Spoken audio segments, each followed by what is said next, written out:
నీ భోగాతాలు నేను ఇంకా బయట పెట్టలేదు. నువ్వు గడిచినటువంటి 5 ఏళ్ళ పాలనలో ఏదైతే సీసీ రోడ్లు అలాగే సీసీ డ్రైన్స్ వచ్చినాయో నువ్వు ఎక్కడ పోసావో ఒక్కసారి లిస్టు తయారు చేస్తాను చూడు. నీ బినామీలు ఎవరైతే ఉన్నారో వాళ్ళ రియల్ ఎస్టేట్ వెంచర్లో రోడ్లు పోసావు నువ్వు. నేను సంవత్సరం కాలంలో 70 కోట్లు పెట్టి సీసీ రోడ్లు వేసాను.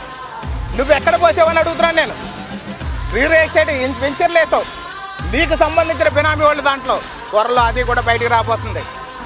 అలాగే రీసర్వేల పేరుతో నువ్వేదైతే రీసర్వేలు ఇక్కడ జరిగినాయో మిగులు భూములు నీ బినామీల పేరు మీద నీకు నచ్చిన నాయకుల పేరు మీద 38 ఎకరాల భూమిని నీ సొంత వ్యక్తుల పేరు మీద పట్టాలు తయారు చేసుకుని రిజిస్ట్రేషన్ చేయించావు.